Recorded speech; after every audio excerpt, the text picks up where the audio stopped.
What's going on, guys? Welcome to the Against All Odds podcast. I'm here with my boy, Rutz. Rutz, are you excited to be on the best podcast in the world? Yeah, man. It's my first podcast, so appreciate you having me on. It's good to start with a small podcast. So. This is your first podcast ever? First podcast ever. How does that... You've never done like a Zoom podcast or anything?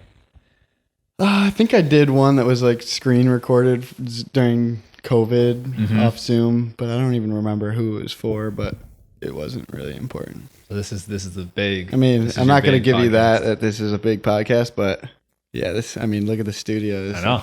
It's nice, huh? Other than you having to restart and reset 5 times, but we're here. At least it's not like with Steve where we literally did 45 minutes and nothing recorded. Yeah. I would be... I wouldn't be able to answer the same questions for 30 minutes. No, I mixed it up though. I was good. I mixed it all up. It was... Steve's a robot anyways, so... Yeah, so it went well. So what I'll do, roll the intro, go into the rapid fire questions, and then we'll go into your story, which you've never left the state of Michigan, so it should be pretty easy, I feel like. Yeah, I did leave the state of Michigan. Okay, well, don't spoil it. All right, so let's roll the intro, and then let's get started.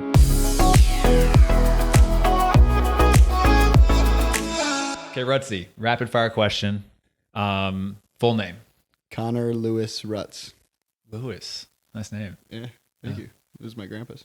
Okay, family name, huh? Yeah. That's same for me. My Robert. Really? Your grandpa?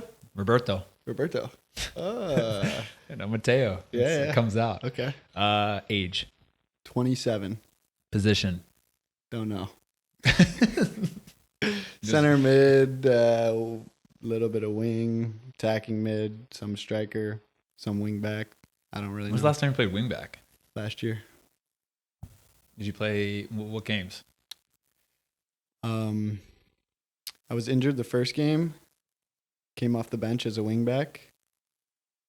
I think I did all right because then the next game I was starting at wing back. So then we played Louisville, who was a pretty good attacking team, and I found myself in some areas that I didn't know where I was defending wise. So against OMB. And I think that and I think that was the last time I played wing back that season. I feel like honestly in a different life you could have been a really good wing back. You just gotta get your top speed a little bit faster. Don't even. You gotta get your top speed a little bit faster than 31 kilometers an hour, and then I feel like you could be a good wing back. Yeah, honestly. I know. I've always thought maybe I started my career, or not my career, but my youth days. I was always a defender, so I always thought maybe I should be back there. But then I ended up moving to center mid, and it was all attacking from there.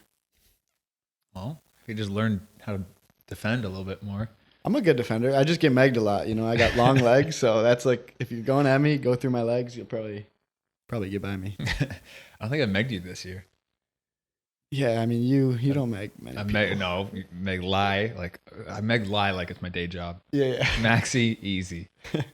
And Alex, easy. But I feel like you haven't come up against me that often for me to do that. Yeah, I mean if you do go through my legs, it'll probably work. I'm telling you. Good to know. Yeah. Let's do nickname. Rutz.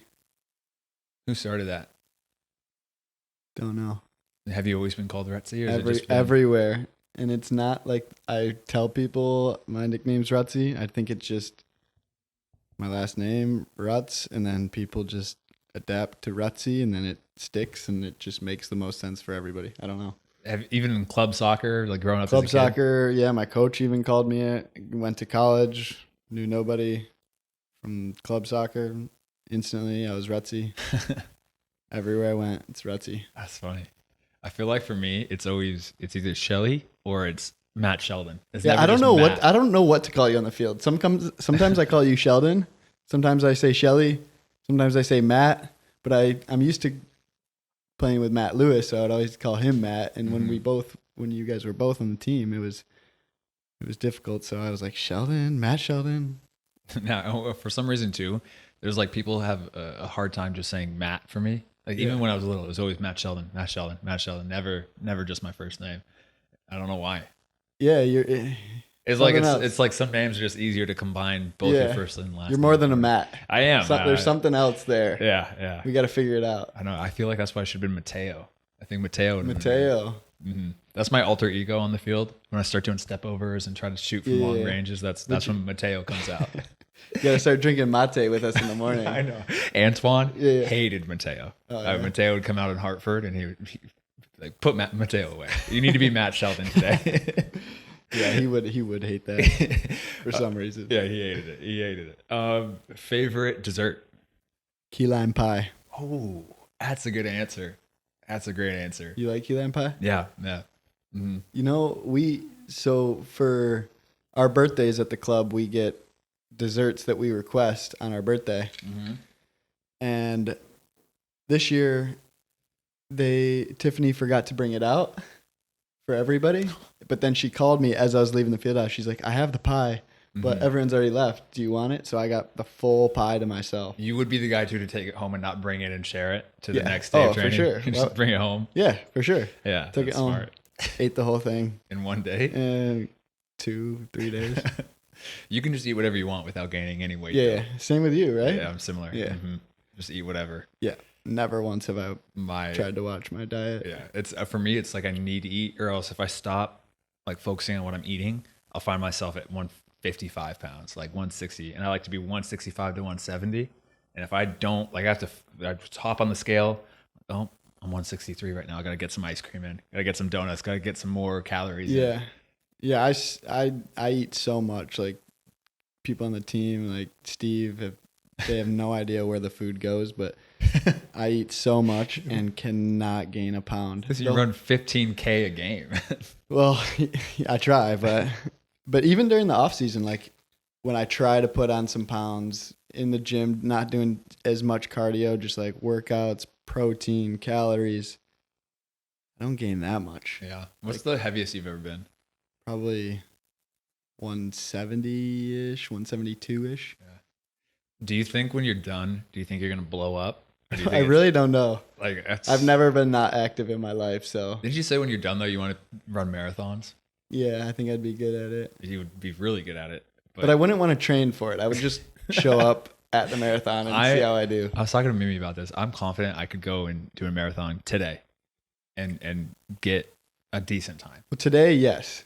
But what about a year after playing and you're not training every day at a high intensity? That's a good question. I don't know. I hate long distance running like that. I would think about doing a triathlon, but running or swimming in the water scares me with everybody around you like that. I think I want to do that one because I'm a good swimmer too. Yeah. Well, I think I am. I think you are. I'm a decent swimmer, but that's scary. When everybody's going, I feel like if I slow down, I'm just going to get like trampled in the water and get pushed down. Like I don't think it's like that. I don't know, man. It scares me. Yeah, no, I don't think it's like that. I think, yeah, we'll see. Okay, so you got to run marathons when you're done. Did you play any other sports growing up? Yeah, but not seriously. I played some basketball. I mean, every sport I played, I was the best. You know? So I played basketball, was the guy. Yeah. Everyone point guard to have the ball. Oh, all of it. Everything. Point guard, yeah, for sure. No, I wasn't. But at like recess and stuff, I was the guy for basketball. Played football in 6th grade. My team sucked. I don't think we won a game. Mm-hmm. I was a tight end, receiver, quarterback couldn't throw me the ball, so never got it. And then I ran cross country. That I was obviously pretty good at. Yeah, I could see that. Just putting up some serious times as a 6th grader. What else? I think that's it. Golf? When did you start playing golf? Ooh, so I played a little bit of golf when I was young because there was like a little par 3 course by my house, but not a lot. Like I did like one summer camp of golf. Had a decent swing, so I knew what I was doing. And then during COVID, kind of got reintroduced to it. Bought a set of clubs off Facebook Market and got absolutely hooked. Mm-hmm. We had a teammate, Roddy Green. He loved golf. He was like my boy on the team, and we would just golf after training all the time. And then I fell in love with it, and still to this day, I cannot get enough of it. I absolutely love it. Yeah, that's good. And then you guys got a good crew going on. Love to be part of it someday. Can't wait. What crew? You, Ben, No, Mac. I'm not invited to that crew. Oh, you're not invited. I told you, either. me and you need to start our own crew. I know it's hard. Yeah, me Well, too. I told you in June, Mimi and Scarlett go back for like 10 days. Okay, So then I got 10 days, bachelor life. I can go golfing. dude. I'm down. That's when we're gonna make things happen. All right. Mm-hmm. So they've never invited you out to their golfing No, they crew? have, but You say no? yeah. I mean, Because the principals or what? I'm a busy guy, so I can't golf on everybody else's No, schedule. I know. I've been trying to get you on the podcast for 6 weeks now. Yeah, You I bailed know. on me 3 times. I know. But look, I'm here. Made time for it. Monday evening, I'm here. Yeah. Okay. Good. I know. I'm excited for it. Yeah. More rapid fire questions, and we'll Okay. get into it. I hate to ask it, but I have to. Favorite Prem team, Man City. and it's just What? What? it's just frustrating because it's like we had a Arsenal, man. Oh my we had a gosh. $20 bet going from like February about who's going to win the league, Arsenal or Man City. Yep. Obviously you won. So then you got Obviously. $20 from me. But I've been destroying you in soccer tennis. So now I've been chipping away at what I owe you. So what? How much do you owe me? I owe you $15. So you won one game. I've won. No, but you had the VR golf tournament that you won. So that was $5 in the pot. And then we do these stupid side bets that I always seem to lose for $1. I don't know why I always lose the dollar bets. But if we're doing strictly soccer tennis bets, I'm way up. Yeah, but I think I mean, you play more than me. yeah, but I mean, You play more than me. And the one game, the only time I tried, well, what was the score? I was injured that day. Oh, you were injured. Mhm. Why were you playing soccer tennis? I was injured. I had 2 broken legs. The score was 11-1. 11-1. It wasn't even close. I felt bad. The ball's not bouncing my way. I beat Ben today 11-3. Well, it's Ben. Soccer tennis isn't his game. No, man. he just shoots it hard. Yeah. That's all he does. All right, last rapid fire question. Actually, your best vacation and your dream vacation. Oh, I haven't done many vacations. Just Best always vacation.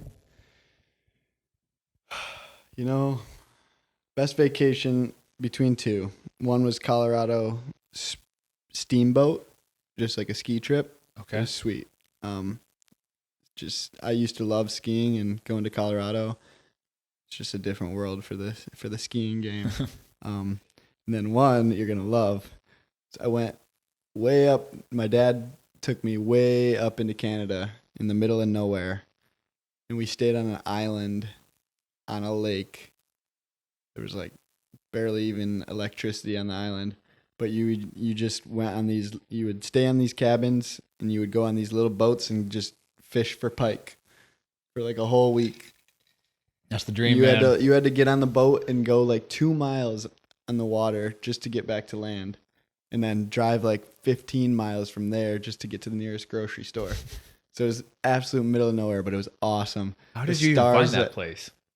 I don't know. I was like 14, maybe younger, maybe like 12.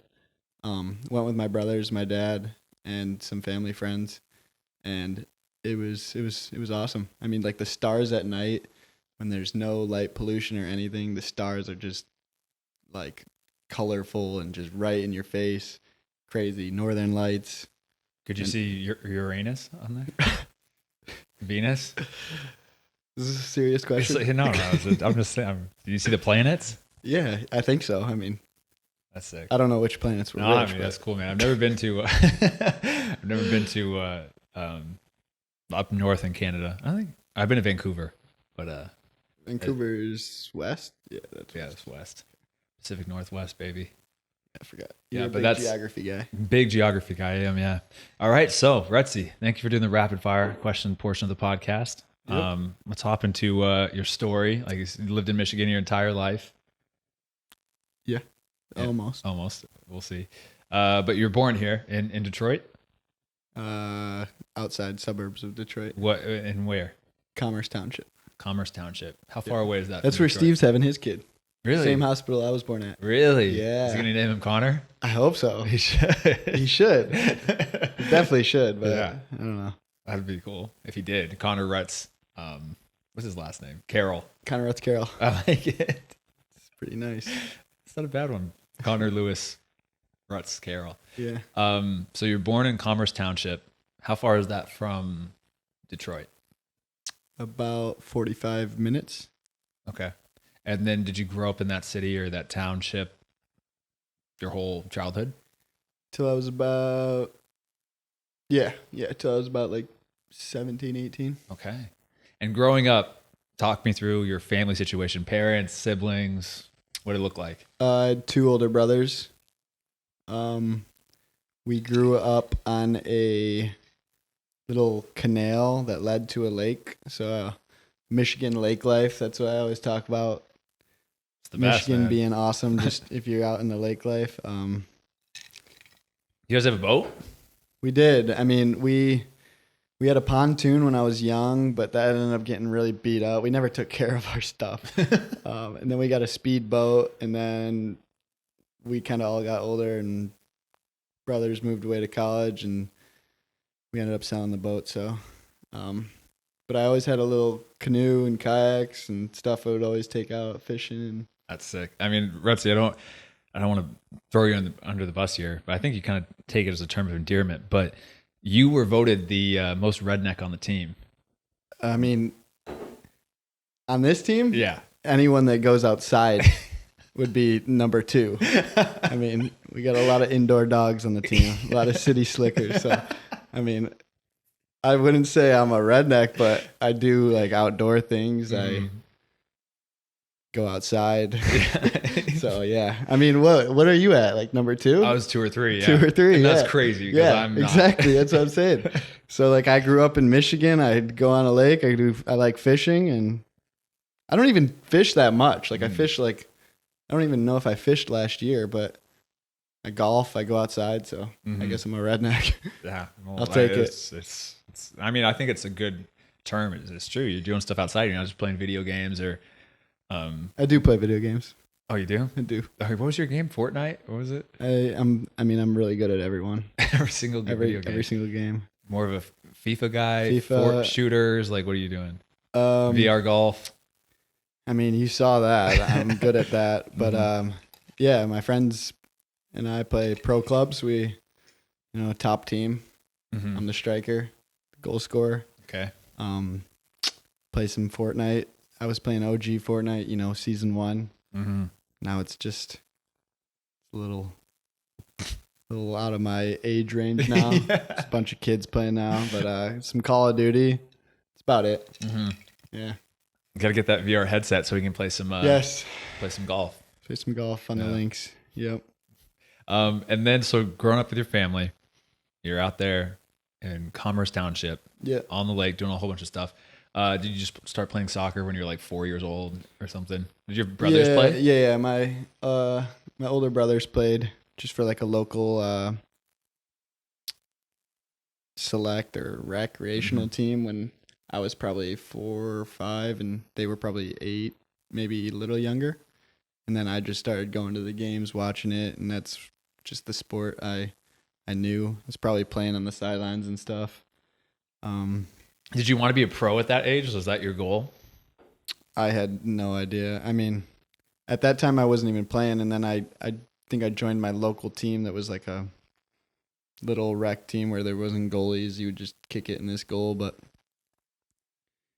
I think from the start, like my first game, I think I just realized that it was like easy for me to play soccer.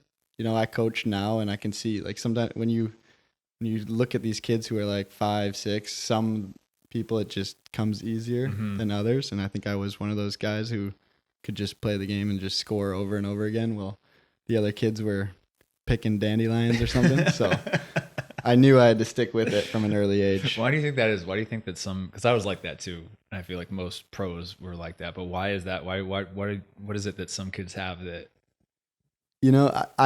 I experienced this a lot with coaching and stuff. Yeah. And I think it's you're born with it. So do you think, I'll ask you this. Yeah. Do you think Oh, you said you're going to have questions for me. well, these aren't it yet, but okay. Do you think you're born with athleticism, or do you train it? I think that you're born with a certain level of like a baseline where you start. Like some people are more athletic, born more athletic. Some people are born less athletic, and I think everybody's got different ceilings of what they can get to. Yeah. And then when you train and you work out, you can push it, but you can only push up to whatever your ceiling is. And same thing, everybody starts at a different level too.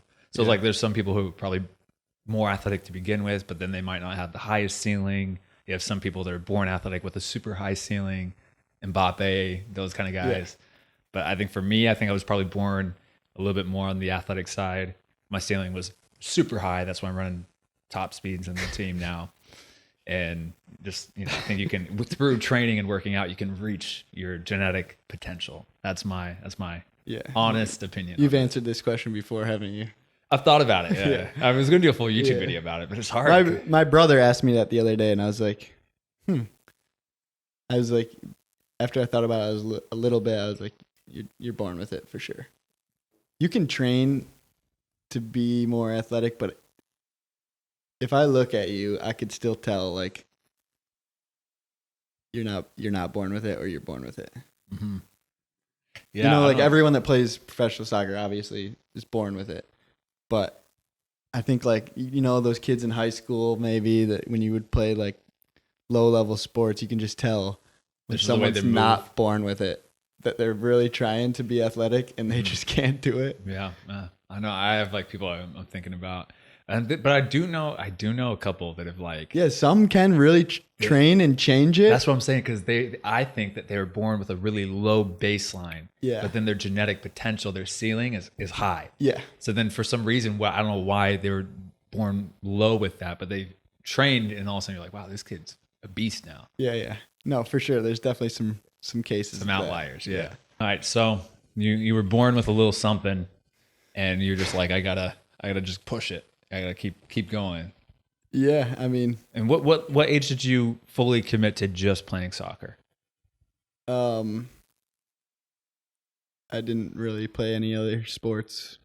What about until later on in life? Football and 6. Yeah, later on in life when I was just trying things. Yeah. But like, I'd say I played like local rec when I was like 5 to 7, mm-hmm. and then U8 is when I joined like Michigan Wolves, which is like the top club in the state. Mm-hmm. And then I was with them till I was 18. Okay. Well, and so you guys were winning. This was the time of probably like ODP.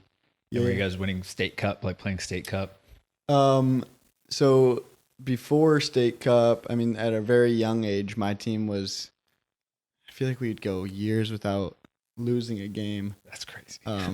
Yeah, like till like U10, I thought we were the best team in the world.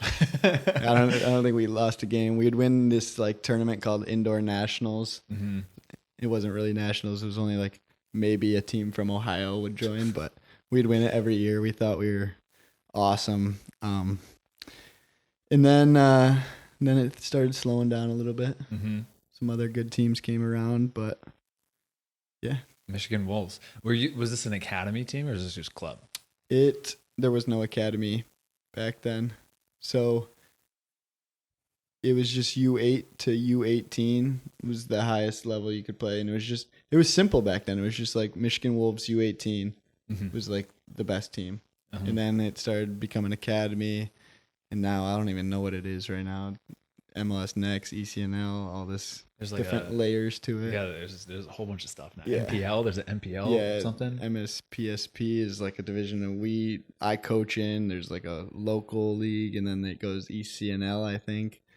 Then Academy, but I don't even know what Academy is anymore. And then MLS Next. Mm-hmm. MLS Next is definitely the highest, right? Yeah. And then, yeah. It's I don't know. Interesting. It wasn't around when.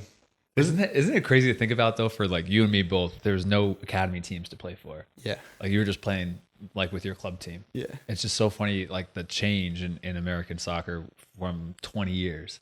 It went from there's no such thing as academy in the entire state of Oregon. There's just some club teams that you play for 6 months out of the year, 2 days a week. some dads are coaching it. Yeah, exactly. And then now to see how it's progressed, especially in Oregon too, with like you have like Portland Timbers Academy, you have all these different academies popping up, training 5 days a week, beautiful facilities, gyms. I was doing push-ups in my garage. Yeah, there was no route to professional soccer. Yeah, it was club soccer, and then it was always to college, and then I was like, I don't even know, you get drafted and have to go play MLS. That was the only route.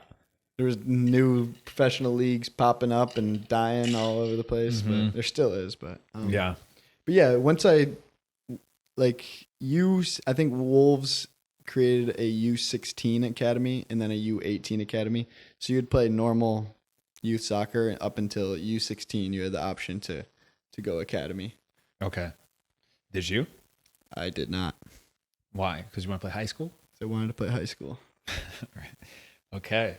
And so for this team too, are you training twice a week? Yeah, 2 or 3 times a week. Okay. And then were you doing any extra training outside? No. Just with the team? No. Yeah. Then, I mean, like, did you have a one-on-one coach? Were you just going and playing with your brothers at all? I'd play with my brothers. The time I felt like I got best at soccer, when I developed the most, is through like my late middle school, early high school ages, because my best friends, they're still my best friends today, all played soccer. Mm-hmm. So every day we were back then. Oh, I see what you did there. We are getting pretty close, me and you. But I know, I'm just waiting for that wedding invite to come. You got some work to do. I've been working, man. I don't know. I've been working. But we were just playing soccer every day after school. We'd do this thing called, we'd have a dangle sesh in the dangle sesh. Yeah. I don't know why we called it that. It was like a hockey term where you like do tricks and stuff. So we had set up like those, 5-gallon buckets of water, 2 of them, and those were the goals. And you'd do like 2v2s. You had to like just basically hit the water bottle or jug with the ball, and that was the goal.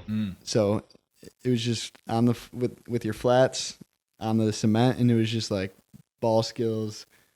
And like I found myself like picking up so many good habits from just doing those with my friends, and even them too. Like they got so much better. We all just got so good as a group.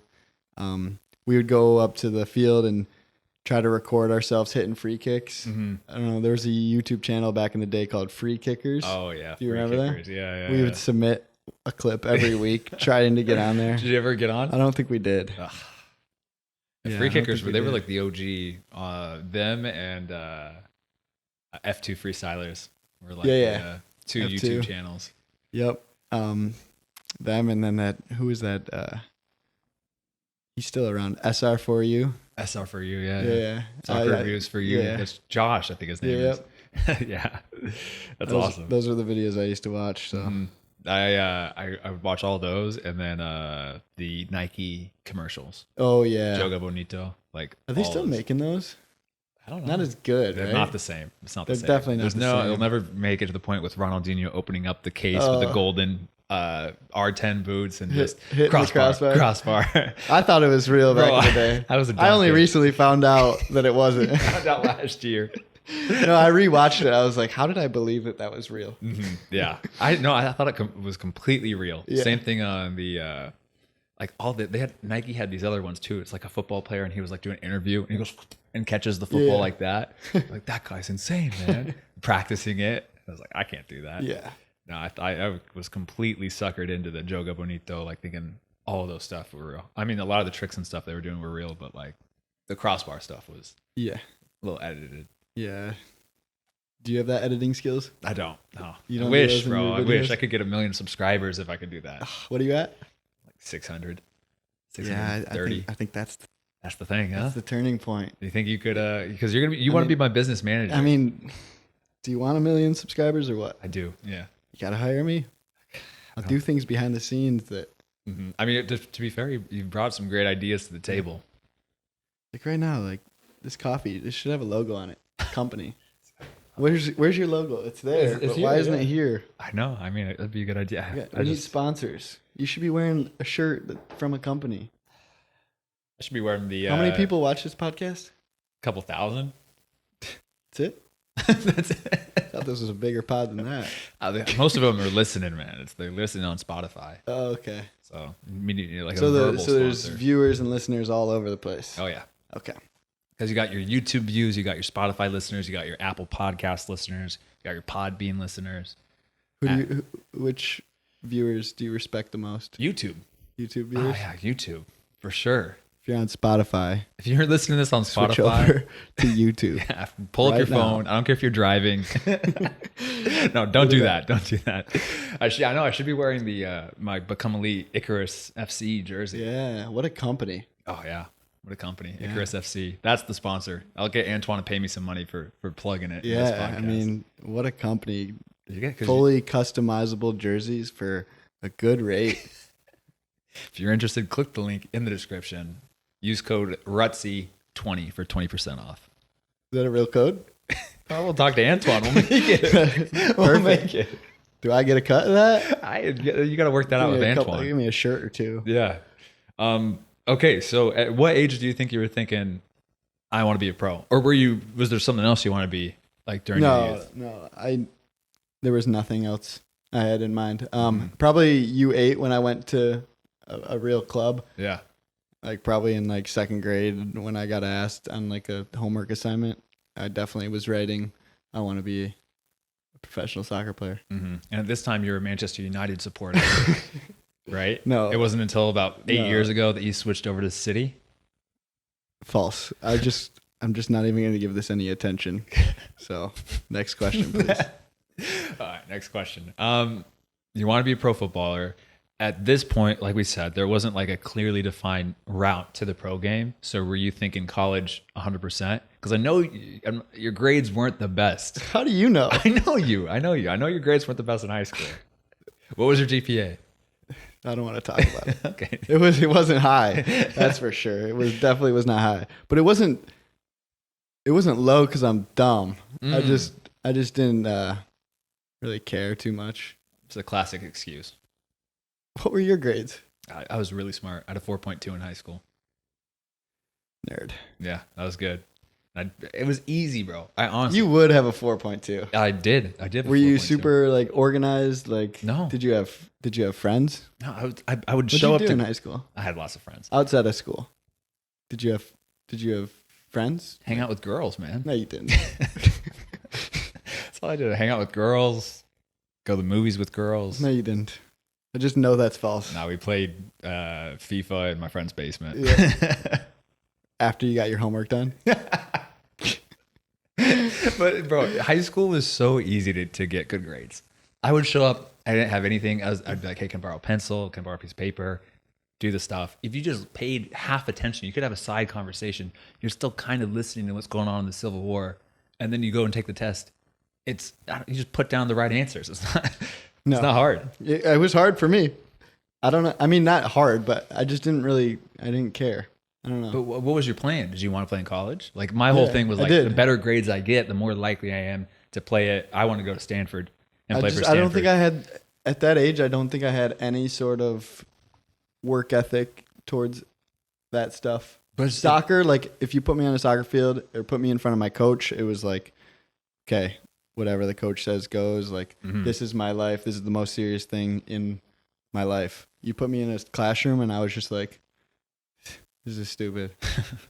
But that's what I don't understand. Like, I hated like English class. Could not stand English class. Like going over about how many times the word yellow was used in 100 Years of Solitude and listening. And I'm like, yellow was used 52 times in the book. I'm like, this is so stupid. Yeah. But like, and like other stuff, I agree. But I was like, I'm just going to get good grades, suck it up so that I can go to Stanford and play for the Stanford men's soccer program.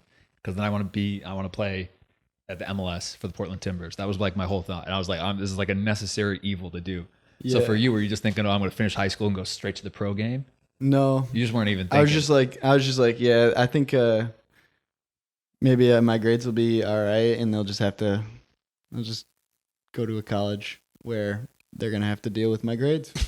Have to deal with me.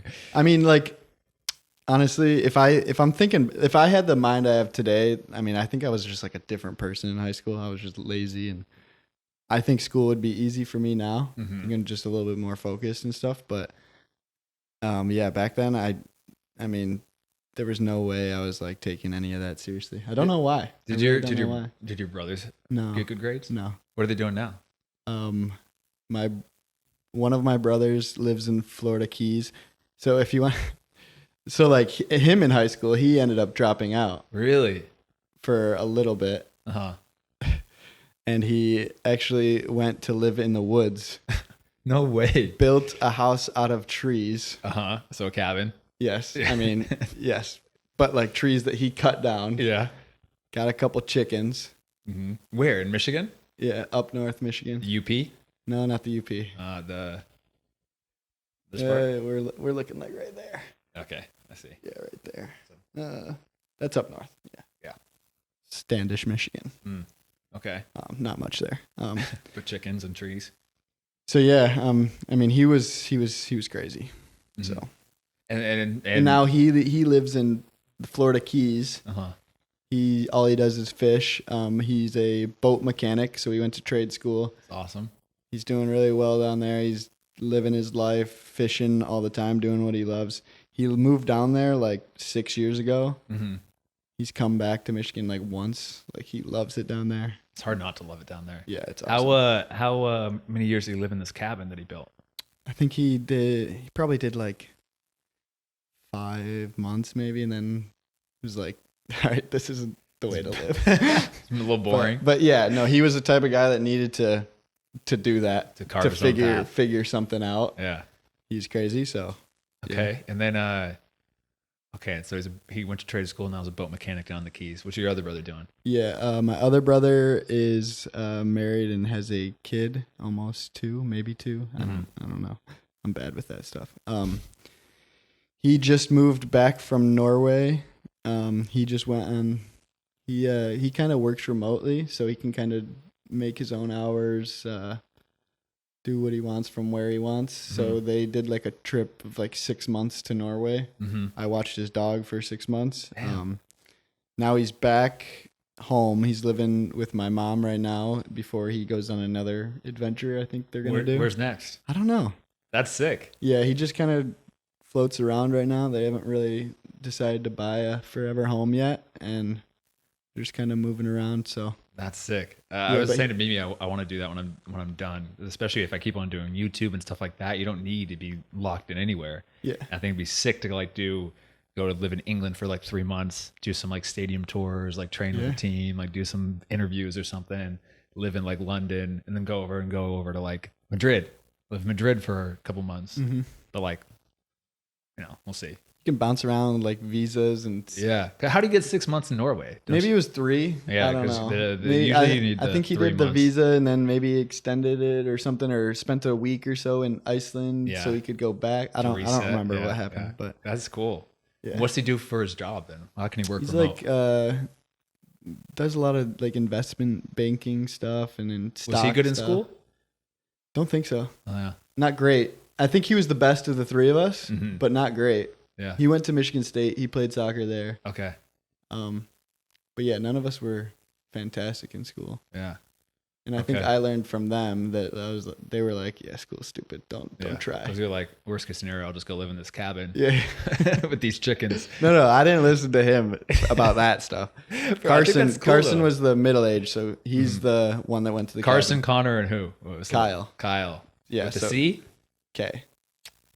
Everyone's K. And my mom's name is Carol, and my dad's name is Ken. Okay, you're like the Kardashians then. Oh, I didn't know that. Kardashians do the same thing. Kim, Kendall, Kylie.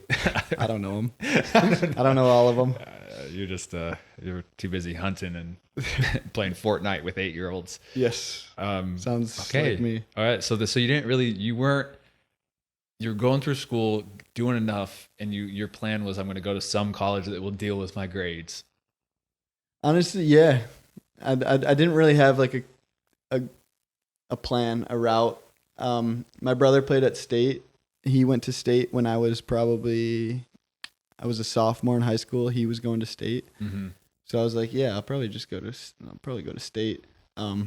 That's a good program. Yeah, Really good. Really good program. And then yeah, towards like my later years of high school, I mean, I was always talking to the bigger schools like state, couple others, but it's like, yeah, I'll go to state. I was like, you don't have to have the best GPA to go there. I can make it work.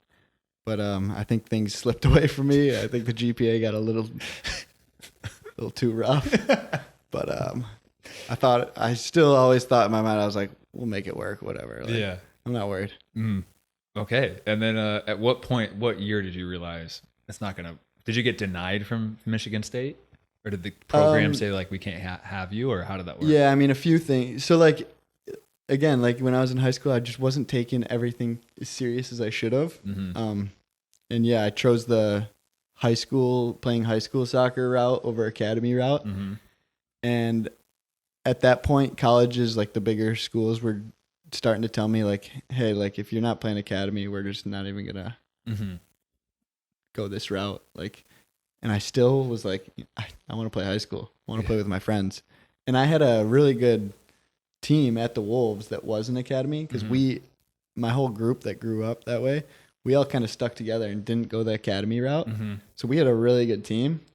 But yeah, it was, looking back, like I should have played academy. Like it's so dumb that I didn't. Yeah.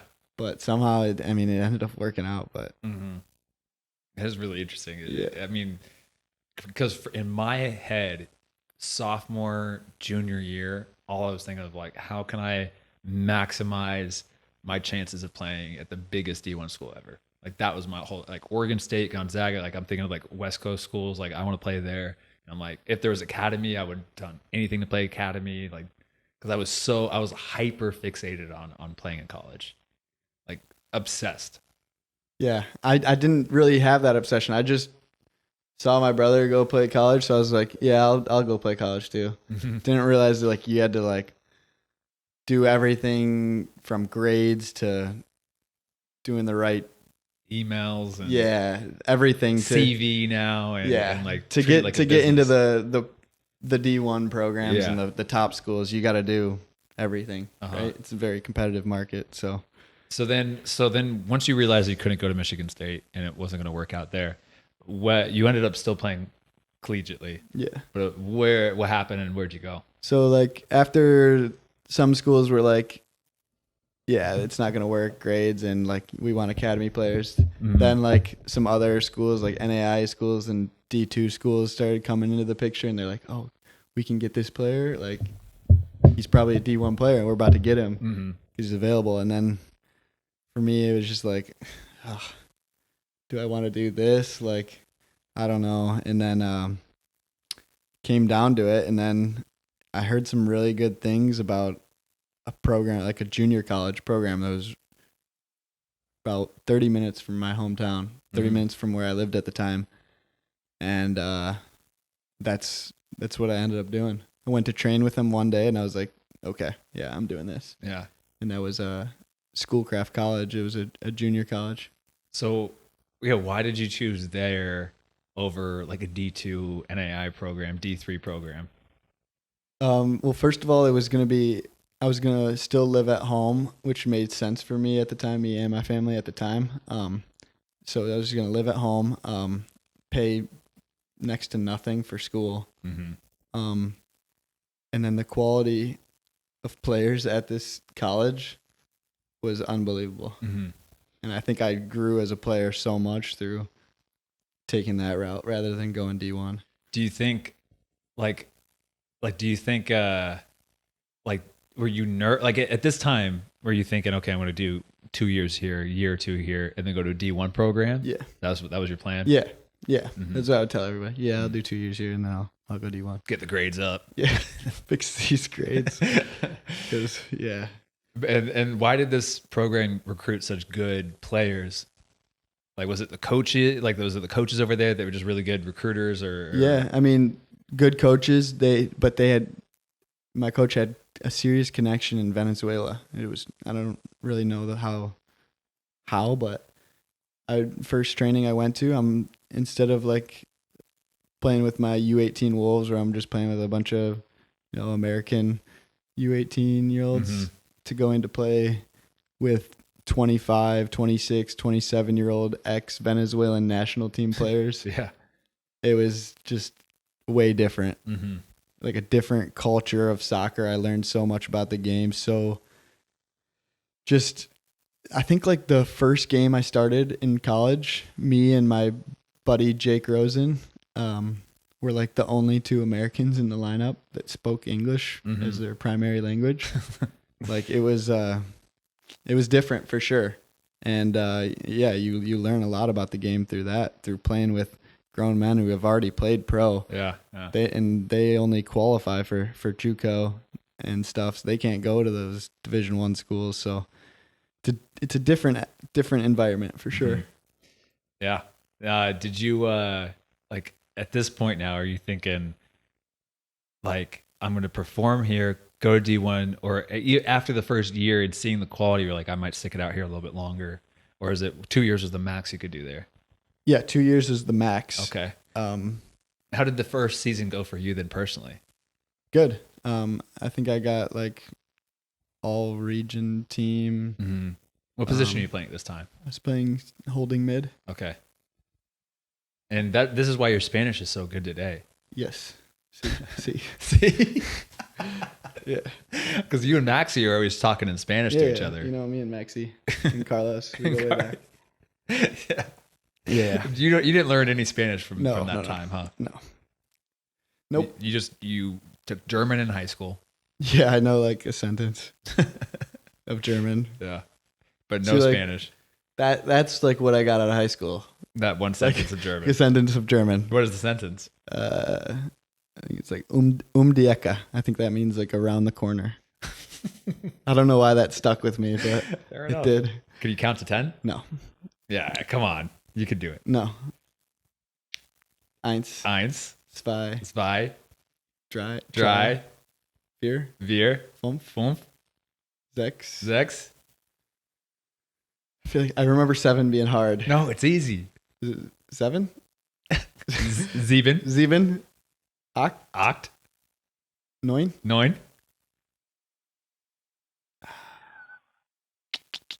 Don't know. So close. So close. What did we get to? 9? 9. Oh, it's 10. Sen? I don't know. No, I think it's like it's a harder one. I can't remember 10 right now. I know 11. Elf. Yeah. 12. Yeah, once you get into the teens, it's insane. Gets tricky. Yeah. And then you have to start doing the single digit first, and then that's when it gets backwards digit. in the clock, like time backwards and stuff. I was late for training once because they said it was at 6:45 training, and they use military time, so it was 18, 5 und 40, 18 and 5 and 40. And so I'm so thinking 18, 5 and 4, 18, that's 45, 8, and then I have 8:45 in my head. And it's 6 because of military time. And it screwed me up. And I showed up. Where was this? In Frankfurt, or it was Gießen was the town. How old were you then? 22. Did you learn much German? I learned a lot of German, yeah. And you can't count to 10? Not anymore. That was 10 you years ago. You lived the life and you can't count to 10. I went to a little class in high school. 10 years ago. They used to make me count in the rondo. I could count so fast. Not anymore. I lost that. I can't believe 10. I swear is like 10. Sieben? No, that's 7. It's like Zen. I'm pretty sure Zen or something. I don't know. Okay, whatever. All right. So 2 years of college. Okay. How'd it go? You already said the first year went well. You got like regional or something. Second year, and did you transfer out? Yeah. After my second year, I transferred. Was your second year just as good? Second year wasn't as good. First year we made it pretty far in nationals. I think we played Z. Really? Yeah, when he was at Tyler, they were. It was crazy. It was like going against just like grown men. I was 18, just playing against like 27, 28-year-old vets. I had no idea what was going on. Craziness. Second year, I was the captain of the team, and just didn't go as well. I don't think we made it as far. I think I scored 8 goals every year of my college career until my senior year. Wow. But for me it was about the same, but as a team we didn't do as well. I think I still got the same honors. First team, all region, all conference. Maybe I got an American honor second year, but can't remember. Mm-hmm. And then where'd you transfer to? Then I transferred to Saginaw Valley, which was a D2 school, kind of up north, kind of near where my brother built that cabin. Did you live in your brother's cabin No, and commute to school? I didn't, but I would maybe show some teammates. I would go up there and look around and say, hey, my brother built that and lived there. Imagine talking to some girls like you're at a party. You want to go back to my cabin in the woods? No, you wouldn't want to go there. You would not want to go there. All right. And then, okay, so how did this, Saginaw Valley. How did your 2 years at Saginaw Valley go? This is a D2 program. The level, how was it going from playing with Venezuelan ex-pros? Did you find it going up, even though it was, or down, or sideways, different style? What was it like? It went up. Okay. Yeah.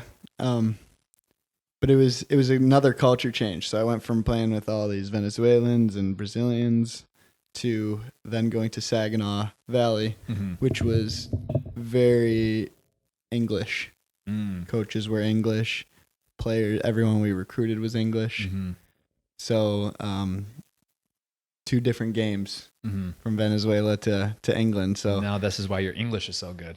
Yeah, that's where I learned it all. Yeah. Gotcha. And then, so what were the main stylistic differences? Like, was it long ball type, like old school English? Yeah, I mean, at Saginaw, the English school, there was a lot of balls into the channel, battles, headers, big tackles. Like, you still, like, when I see my Saginaw friends, like, post something about their play or something, it's usually just like a slide tackle or getting muddy or winning a header, just like nasty side of the game. What style did you like more? I think Saginaw. Yeah? You like a little bit more grit? Yeah. I don't think I've seen you win a tackle since I've known you. That's crazy. It's crazy. Yeah, that's just crazy. But 2 years, your 2 years at Saginaw, how'd it go for you? You scored 8 goals your junior year then, again. Yeah, 8 goals my junior year. So good year. And still playing defensive holding mid? Yeah. And then I just kept scoring, and then I'd slowly get moved up as like an attacking mid maybe. I think I played a little bit on the wing, maybe a couple games at striker. But yeah, it went well my junior year. Can't remember how far. I think we lost we lost first round of playoffs to a good Charleston team. Charleston was like a sweet D2 team. Again, a team that's like all Spanish guys. Yeah. Some of these programs were just like no Americans in it. I don't know how that. But the College of Charleston? Not your Charleston. West Virginia Charleston. Oh, West Virginia Charleston. Yeah. Okay. Like, I think that's how they recruited so well. Is they say, hey, come to Charleston. They'd all Google Charleston and be like, oh, yeah. Damn, beaches. And then they're in the hills of West Virginia, just in this tiny school with like 500 kids. Smart. That's a smart recruiting tactic. Yeah. Very smart. The guy's like, where's the beach? Yeah. No, but they were 400 sick. miles that way. Yeah, they had a sick team. But there was a lot of good D2 schools. Our conference was not great. It was all like teams that wanted to play the English style, like hit balls into channels, old English style. Played against Steve back in the day, which was always fun. Scored on him. Yeah. Okay. Were you ever playing like NPSL, USL League 2? I was waiting for you to ask. Thank you. I mean, that's like during college and between high school and first couple of years of college. So you missed that part, but okay. What team? Not a great host. I'm getting there. Doesn't have to be linear. Okay. It's a little boring if you go two. Okay. So we'll go back. Yeah, now we'll go back. Yeah. So there's the best PDL. It was PDL. It's the level you wanted to play at. Yeah. The best team around was Michigan Bucks. Yes. So I'd always try to play there. What year was that when you were playing with Michigan Bucks? I never really. No, you didn't. Why are you so confident? Yeah. What are you talking about? Did you play with Michigan Bucks For like a game? Okay. What year was this? This was like. I don't even know. 2017. Maybe. I played against the Michigan Bucks in 2017. With who? St. Louis FC. Yeah, it wasn't. I wasn't there. We beat you guys. Sure, he did. Yeah, I was like, I think 2-1, 3-1, and then we went on to play Chicago Fire and we lost. Yeah, I think I only ended up playing like a game with Bucks. Okay, that's a good team. Michigan Bucks. Yeah, really Michigan Bucks were sweet. So that was always the goal to play for Bucks. But they had a second team, which was called at the time it was Michigan Stars. Okay. So I would always try to play for Bucks and maybe get some trainings in with them when everyone was still at their colleges, and then when they brought in all the D1 best players in the country, I would go play for the Michigan Stars, which is basically the second team where they'd give Bucks players minutes and stuff. But I was just this young 18-year-old local kid, just trying to figure out where is a good level to play at, and so I'd just play here and there with the Michigan Stars. Second year, I was like, or the second year of college, going back, I was like, all right, I'm gonna play with the Bucks now. Like I'm older now, I'm gonna try to play with the Bucks. Again, I found myself on the Michigan Stars team, and I just always felt like, okay, they're getting these kids apartments, they're bringing them from out of town, like they have to play them. Whatever, no matter how good I did, I was gonna be with the Stars. Yeah.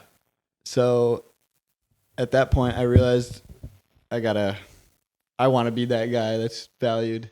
So then the following year, this is where I got out of Michigan. Oh. I went to Cincinnati Dutch Lions. That's a good team, too. Which was like kind of Cincinnati. What was it? Cincinnati FC? FC Cincinnati? FC Cincinnati, yeah. Even in the USL, they were that? Yeah. Okay. So it was kind of like their second team. Not really affiliated, but their like ex-captain was our head coach. Paul Nicholas, and yeah, and I had a really good time there. Played at Cincy. We were decent, not amazing, but we had a really good team. A couple like New Zealand national team players. Really good squad. Really fun city. So it was a great experience for the summer. And what year was that? That was 2017. Oh, see, that's why I missed you. Yeah, that was 2017. Yep. So at that time, I was with Cincinnati. Isn't it funny how you can be like, because I've been exactly what you're describing of like trying to get in, but they don't value you because they just see you as that local kid who's just like, they're like, we want to get like recruit from bigger and better. But then you're like, okay, I'll just go somewhere else where I'm that guy. I got the same thing for the Portland Timbers U23s. They're like, no, we don't want you. We don't want you. We don't want you.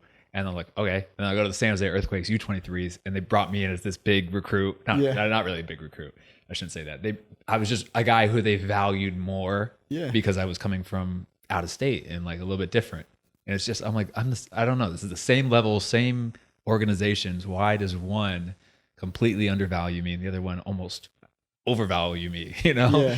No, I mean that happens all the time in this game. I think you got to understand when you're in that situation and it's time to move on. Like you see Cole Palmer, like maybe just local kid, academy kid, not valued enough, goes over to Chelsea and he's almost player of the season. Yeah, that guy.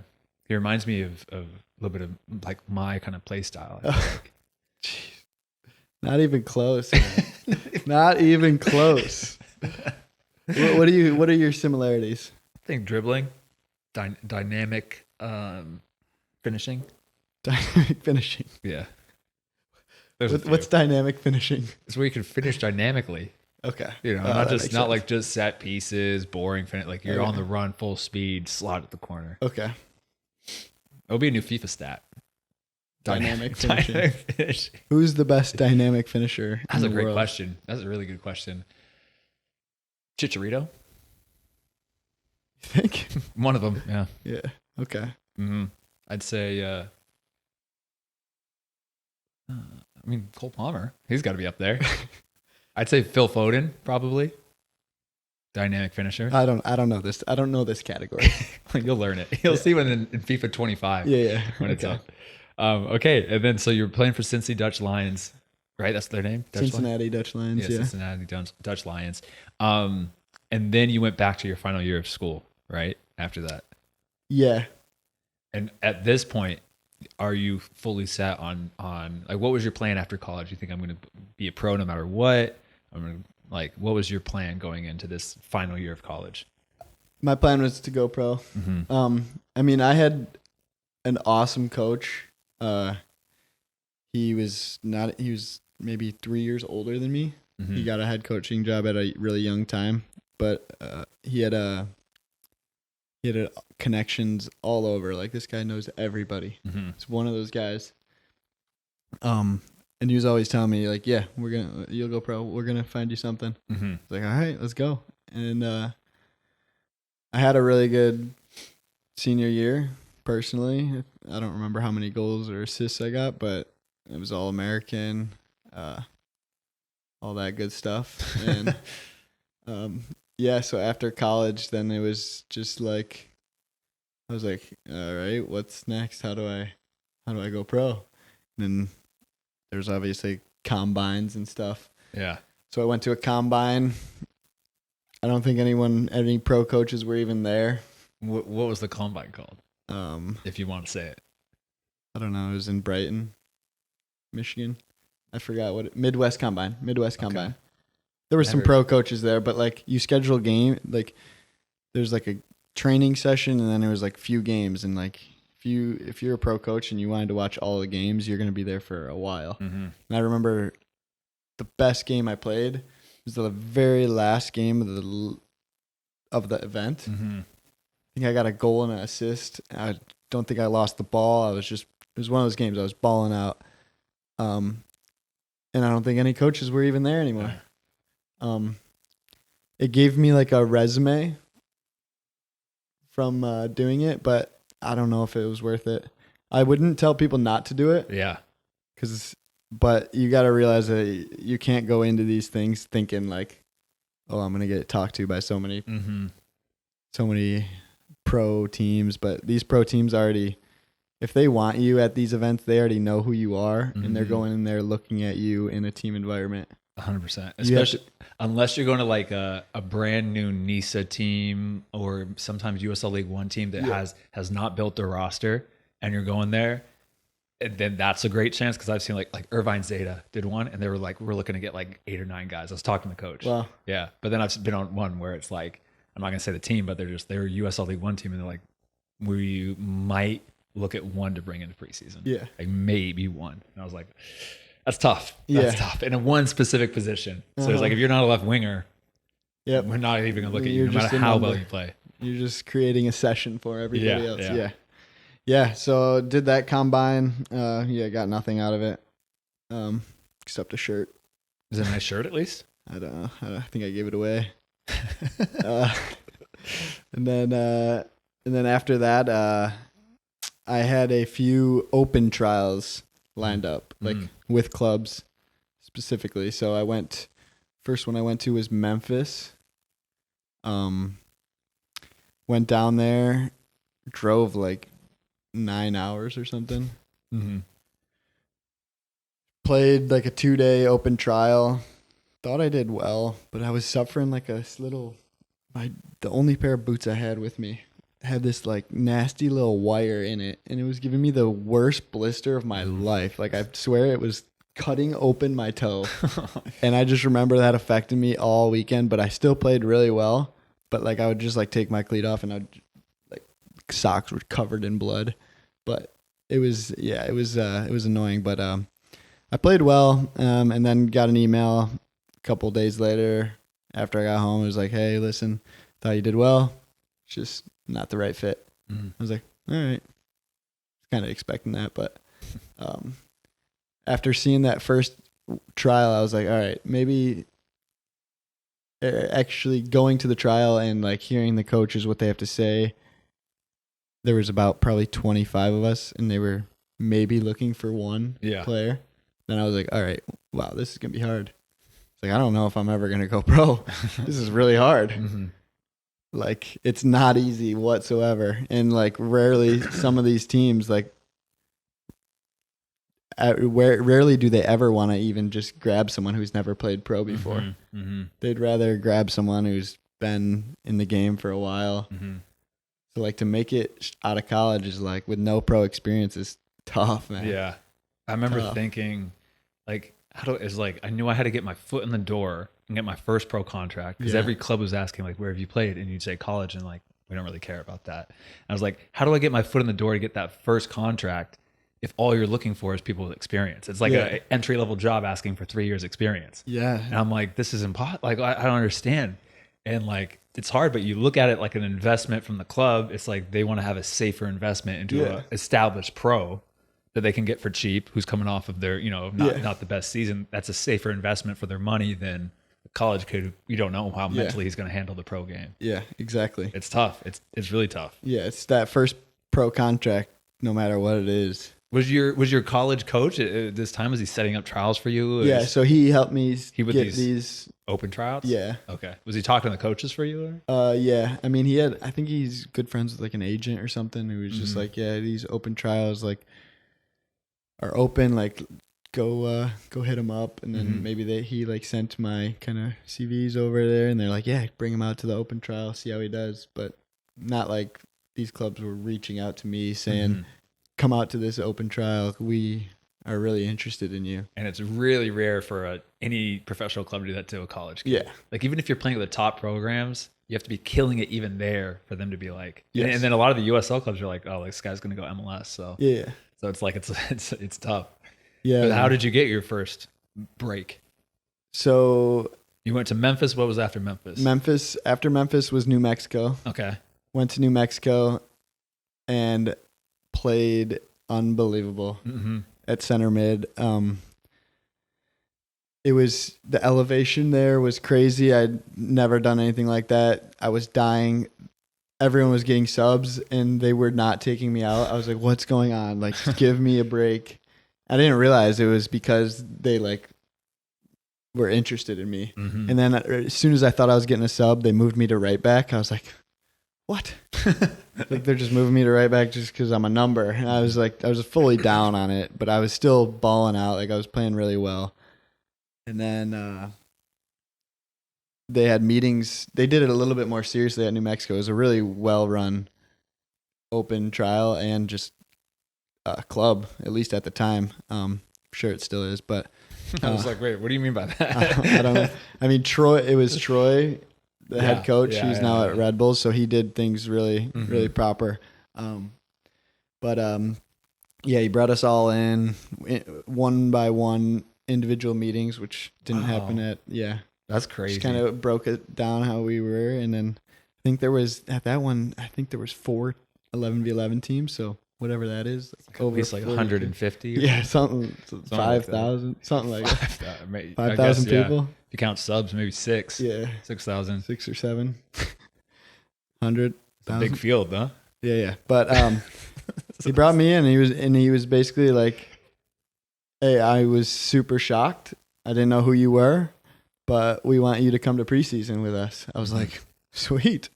Like, I made the team. Let's go. Where do I sign? Yeah. And I still had a trial lineup with Pittsburgh, an open trial. So I ended up doing the Pittsburgh one anyways, just to see. Went to Pittsburgh, did an open trial. I knew in the back of my head I had this Memphis or New Mexico one kind of lined up with preseason. So I don't think I had played as good at Pittsburgh. That makes me play better. Really? When I it's like nothing to lose, especially for those open trials. I'm the opposite. I think I need like some pressure. Fucking do better. Are we swearing on this podcast? Well, now we are. Sweet. All right. But yeah, went to Pittsburgh. Didn't play that well. I think I was unmotivated that day or whatever. I don't think anyone at that trial was great, but yeah, Bob Lilly ended up pulling us all in the locker room and was basically like, yeah, none of you guys are good enough. I don't know what you guys are doing here. Go home. That's rough. So we went home. And then like a week later, flew out to New Mexico for preseason, and that was like what my season first. was this? 2019. This would have been 2019. Okay. I think it was maybe their second year. Yeah. Maybe third. Yeah. Yeah. Second or third. Yeah. And yeah, that was my first like pro environment experience. Mm-hmm. I mean, and they did things like kind of like how we're doing now, like film before training, tactical breakdowns of training with drones and all this stuff, and really tactical in the trainings. Mm-hmm. And I was just like, wow, this is awesome. Mm-hmm. Like, this is what I wanted to be a part of. So I was loving it. You know, they treated us well, nice apartments. Mm-hmm. That's where I stayed. Nice food before and after training. Like, it was a proper pro environment, right? Mm-hmm. Like, not like some clubs around or at the lower levels, but this was like the real mm-hmm. deal. So, was loving it. Thought I trained well during the the preseason, and then later in the week, I got moved to center back. You know, they brought me in as a center mid, and then they said they like to play with inverted right back. So they were like, maybe we see you as a right back that kind of plays as like a center mid. Mm-hmm. And then all of a sudden I was playing center back, and I was like, all right, like, I'm out of favor here. I'm just a number now. And that's kind of when I realized it, because they had brought this guy who was out of contract with the MLS, brought him in, center mid, right back. I was like, yep, that's it for me. I knew it. Everyone knew it. Still finished out the week, finished with a scrimmage at the end. Played center back the whole time. I played really well, clean sheet. Didn't give the ball away much. Played out like how they asked. Then after the game, they were just like, yeah, when this player became available, we knew that was the route we wanted to go. So we thought you did well. If there's any way we can help you, let me know. I was like, all right. Yeah. So yeah, then I was back to Michigan. Back to Michigan, free agent again. Free agent. That's tough. Yeah. I mean, I've been there. Like, I remember going on trial with Sacramento Republic, and I've been there this is my first, and I didn't have anything else. So it's like, you don't have any leverage to be like, hey, I need an answer. Yeah. Because why do you need an answer? Yeah. You don't need an answer. Yeah. So I've been there for like 3 or 4 weeks, and I kept on talking and like asking questions of like, hey, you know, what do you think? Blah, blah, blah. And they're like, yeah, we just got to look at the budget. We got to look at this. Yeah. And then same thing. An ex-MLS guy from Sounders came in.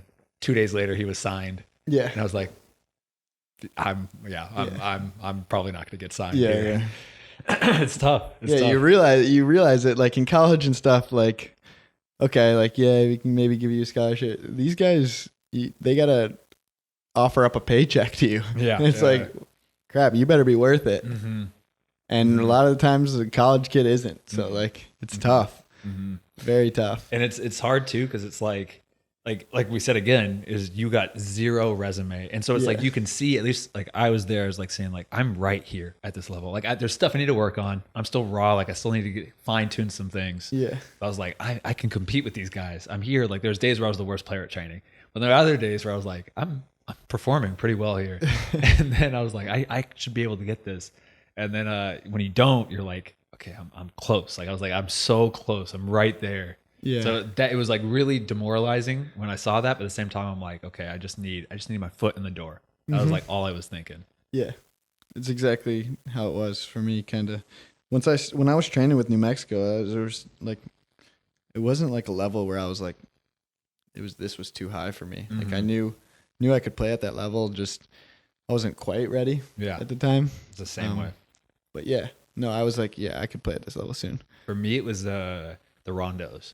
Like I was college, we would just run big space. If it gets tight, kick it out. Yeah. So like I wasn't in Sacramento at the time, played so with Preki. It was so tiki-taka based. Mm-hmm. Like ball never leaves the floor. Yeah. And so I was like, I wasn't used to it. So like the tight little combination rondos over the river games, I wasn't ready. Yeah. And I trained with them all year, but like that's what I needed to like really improve at. But it just took a year, and then you're like, okay, I can. Then you adjust to the speed of play and making decisions that quick. Mm-hmm. Yeah. Mm-hmm. So then you went back to Michigan then. Yeah. And were you thinking, I'm going to quit? Like, how was your mindset at this point? No, because at the time, during preseason with New Mexico. This is actually crazy, but I got a Snapchat message from a current player that was a player at the time that was on Detroit City FC, and he was like, "Hey, Steve Carroll, the captain, had mentioned your guys' names. It was me and my buddy AZ because we were both on the grind looking for a pro team.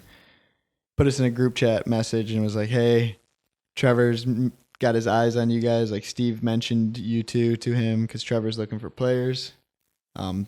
This team is going to Nisa next year. Like they're going to be in pro. Like, and then he's like, yeah, if anything doesn't work out with your clubs, like you guys should maybe come on here and trial as like a plan B. I was like, all right, I'll call this coach. So I called Trevor and he was like, yeah.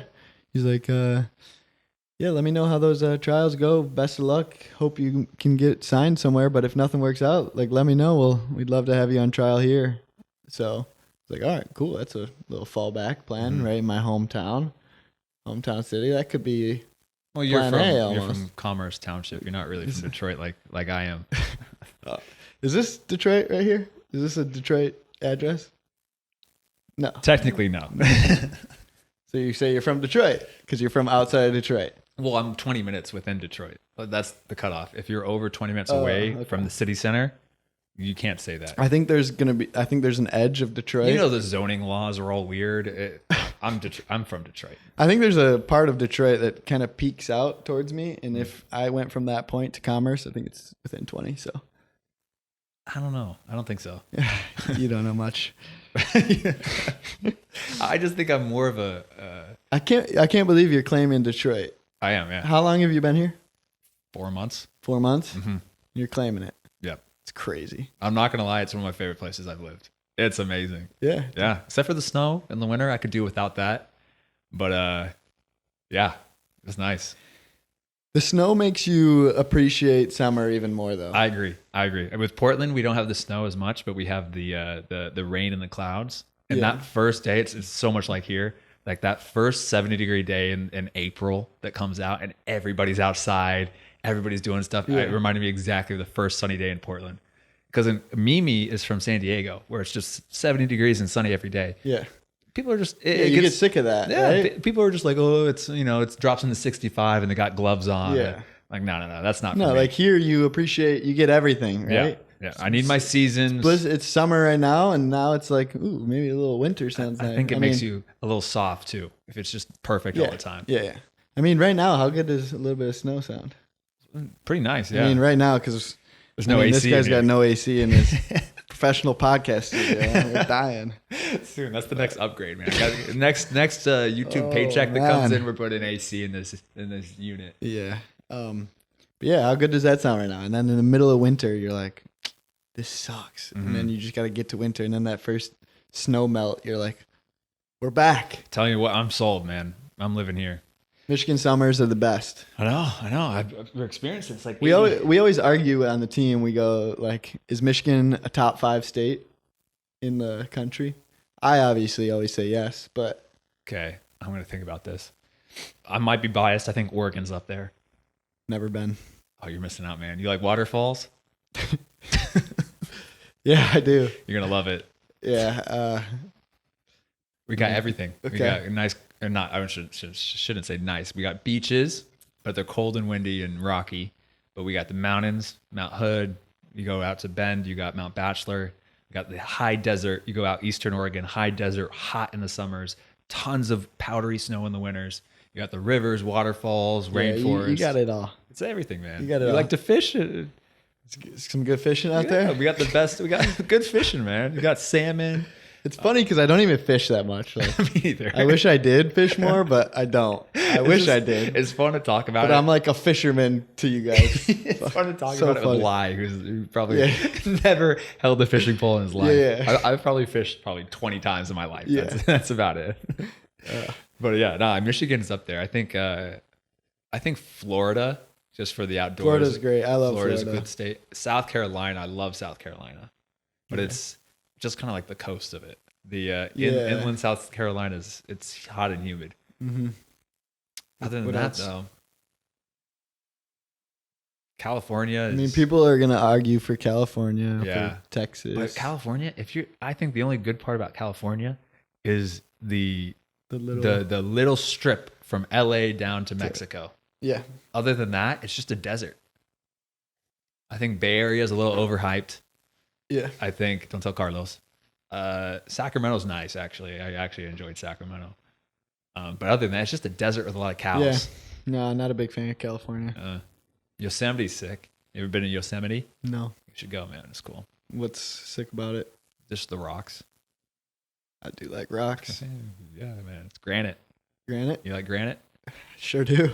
You're going to love Yosemite. You should go to Muskegon. Or not Muskegon. What was it we were talking about? Traverse City? No, the other one. Petoskey. Why couldn't I think Petoskey. of it? Oh, Petoskey rocks. Cool rock. Petoskey stone. Petoskey stone. Very, very unique rock. I've heard. Like rocks. I do love rocks, man. I used to collect them. Yeah, Scarlet's in a rock collecting. Well, not in here. There's I'm Scarlet's gonna room. get some rocks in here. What do you think? Rocks and AC. Rocks and AC. That's next week, man. Next guest, we're gonna have AC in here. He's gonna be flying. All right. So you talked to Trevor. You're back in Michigan. Did you go immediately on trial with Detroit City? Yeah, I think And is this back in that first year NPSL or NISA Nations or what was it? They did MPSL Pro or MPSL Members Cup. It was called Members Cup. Founders Cup. Members Cup. I swear it was Founders Cup. think I'm right on this one. I'm willing to put money on it. Another $5? $5. Let's go. Founders Cup. I swear it's Founders Members Cup. I know it. So Cup. It's Founders Cup. So yeah, I think that was like the first time Detroit put together a team that was year round. Mm-hmm. I mean, I don't know how professional it was, but like Steve was on the team. Mm-hmm. I don't even think Nate was there. Maybe Nate showed up a few times a week. Mm-hmm. But yeah, I think they were year round, and then they were like, all right, this is all right. We can do year round. So then they figured out that there was this little league called NISA, Mm-hmm. and then they joined that, and then that was, from what I remember, I was trying out for a 3rd/4th division team Mm-hmm. in the U.S. I was like, yeah, let's do it. So I think I got released on the Friday from New Mexico, and then went straight on trial on the Monday with Detroit. When did you sign your contract? I think it took like a week. Mm-hmm. Week of trial, and then I signed.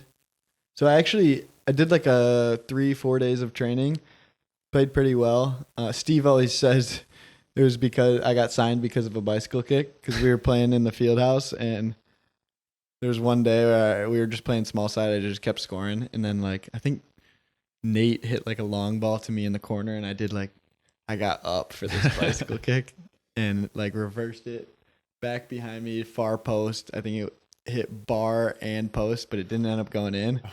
And then everyone was just like clapping, and it was like, oh crap. And then after that, then the training session ended, and I was like, Trevor, can we have a conversation? I was like, I'm on the high right now. So. You got it, man. You gotta wait till you have your best day, and then go up to the coach and be like, hey, I'd like to sit down and talk with you right now. I was like, what do you think? You see anything that I could improve on? But no, I went in there because I was like, yeah, my older brother Kyle was getting married. Mm-hmm. So I had to go take 2 days off training with Detroit, which wasn't ideal. I was trying to get a contract, and now I got to go to a wedding. Did that. Trevor was completely fine with it. He was like, yeah, go to the wedding. You got to do that. Mm-hmm. And then came back. The next day I came back, he was like, come see me after training. I got that contract ready for you. I was like, really? He's like, yeah. It's like, it's not much, but I was like, I don't care what it is. Give me that contract. I'm going to sign that thing right now. And then Tiffany had it prepared for me. She was like, yeah, take it home, look it over with your family, see like if there's anything. I was like, I don't care. Yeah. I was like, I'm not taking this home. I'm signing it right now. Did you sign it right I signed it right away. Like, I don't need to. Did you read any of it? No, I had no idea. No idea. They could have done anything to me, but 10-year contract, $50 a month. Yeah, they could have done anything to me, but I luckily found like the best place ever Mm-hmm. under Trevor and Tiffany. Like they're amazing. So they sorted me out, helped me out a ton, gave me my first pro contract, and yeah. Yeah, I it's Orange County. I actually been there for like 3 days, but I needed to go back to Germany because I had a team over in Germany that wanted to sign me in the fourth division. And I was like, which is like it was a pro contract but a semi-pro league, so it was like wasn't fully professional. And the USL was a fully professional league at the time, even though it was still rough. But and I was there and I was like, I had 3 days. I'm like, okay, after this training session, I'm gonna go talk to the head coach and get that contract sorted out. Had a shit day. Terrible day. I'll give it one more day. So the next day of training had a lot better day. I was like, hey, can I sort this out? He's just like, look, yeah, okay, we want to sign you. You're doing really well. I'm like, oh, shit. Okay, cool. And then like, yeah, we'll give you the contract. But then the coach was like, I want you to fight though. He's a real players coach. He's like, I want you to fight because they're going to offer you some really bad money.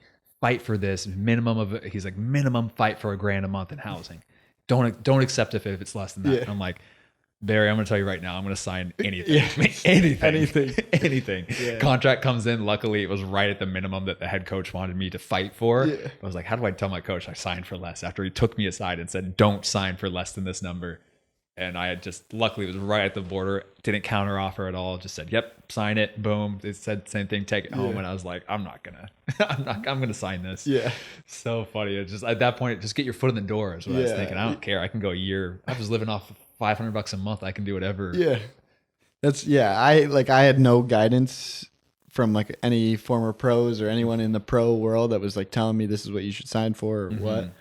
So I was just like, whatever money you can give me, I will play for free right now. Because that's what you've been doing for the last 10, I 15 years. needed a team. Like my whole life you've been a part of a team, and then it's like all of a sudden last year at college you don't have like a serious team anymore. Like what's going on? So yeah, luckily got into a good environment. There you go. That was 2019. 2019 was Founders Cup, but I think I signed Founders Cup. Members Cup. Founders Cup. That's $5. I know that for sure. Hold on, let me Google this. NPSL Members Cup. NPSL Founders Cup. I guarantee it. Hold on, let me bring this up. NPSL. I'm so confident. NPSL Founders Cup relaunched. Look up Members Cup. There's no such thing. I'm doing this right now. Oh, look at this. NPSL Founders Cup relaunched as NPSL Members Cup. That's a wash. That's a push. Wash. That's a push. So it used to be Founders Cup, and then it got rebranded as Members Cup. It's a terrible rebrand. Founders Cup rebrand. Is way better. Save me $5. Okay. So that was 2019. You signed your contract with Detroit City. 2020, I think. 2020, COVID year. Yeah. Oh wow. So I signed. What a first year. Yeah, I signed my contract at probably the best time you could ever sign a pro contract. Signed, and then I think like after a week I signed, we played our first professional game in LA. Went down there, played LA Force. We won 2-0. Came home. COVID outbreak happened. And I think, I don't remember how long, but we were out for like 6, 7, 8 months, maybe longer. I don't really remember. Yeah. Yeah, and then I was just sitting at home playing video games on a pro contract. I was like, this is the life. I was like, yeah, I did it. I did it. It's Played the dream, pro, baby. Played pro. Played pro. But yeah, no, if I wouldn't have signed at that moment and then COVID hit a week earlier and I still didn't have a contract, I would have probably never tried to pursue the professional game again. That's crazy to think about. So yeah, I signed at the perfect time. Damn. And then so after that first year with COVID and everything, you just got re-signed then, even though all you did was just play video games and take Detroit's money? I actually did I competed for Detroit City FC in a FIFA tournament. So they got something out of me. And I won. Won a couple games that I was asked to do. So I was still worthwhile, even virtually. But any virtual bicycle kicks? No, just real life ones. Just a couple real life ones. But what'd you ask? Oh, I just said you just played video games and took Detroit's money. Yeah. And that they offered you a contract for the next year. No, they didn't. So we ended up playing a bubble tournament at the end of our season. Mm-hmm. So basically, however long we took off, then we started training for this bubble tournament. It was just going to be a bubble tournament. And that was after the bubble tournament was the end of my contract. Mm-hmm. So we did that. We all the teams in NISA stayed in a hotel. We actually hosted it, Detroit. So it was here. I was staying in a hotel like 20 minutes from my house. It was weird for like a week, maybe more, 2 weeks. I think we lost the first game of the tournament. We were like, oh crap. It was group stage. Lost to Michigan Stars. Ended up winning the next two, making it to the semifinals. Won the semifinals, and then we won it all against Oakland Rutz in the finals. Beat them, and then winning your first professional trophy was unbelievable. I mean, looking back, it wasn't that serious, but like trophy's a trophy, man. Yeah, that feeling of that first professional trophy was crazy. It was like when we lifted it, they shot up confetti. What NISA did know how to do is they knew how to do a little bit of a trophy ceremony. Yeah. Like I think they spent their whole budget on like confetti and stuff and banners for this picture. But is that the one that's right when you walk in is right there with like Steve? I think that was like our third or fourth one. Yeah, we won a lot. But yeah. Yeah, it was an unbelievable feeling. Won our first one. I think in the final I didn't start. I came off the bench, but I came off the bench at 1-1. Then we scored 2-1, and then in like the last play of the game, our keeper came out, punched it, was off his line.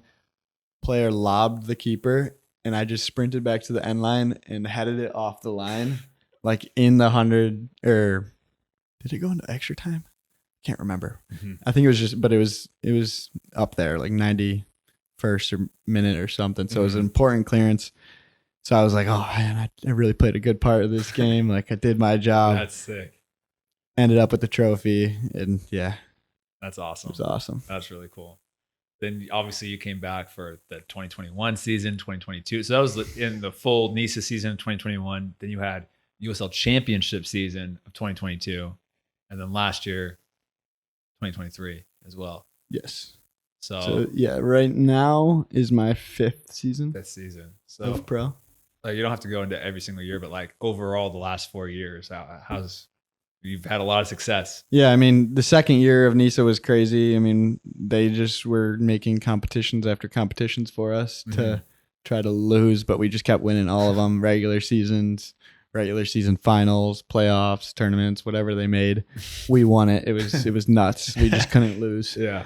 And then we had a lot of success in NISA, and then one day they brought us in, the ownership, and we're like, hey, we're going to USL Championship. Everyone in the room, all the players were like, yes, finally. We're all going to the level that we wanted to. But I was sitting there thinking, crap, like we're not all going.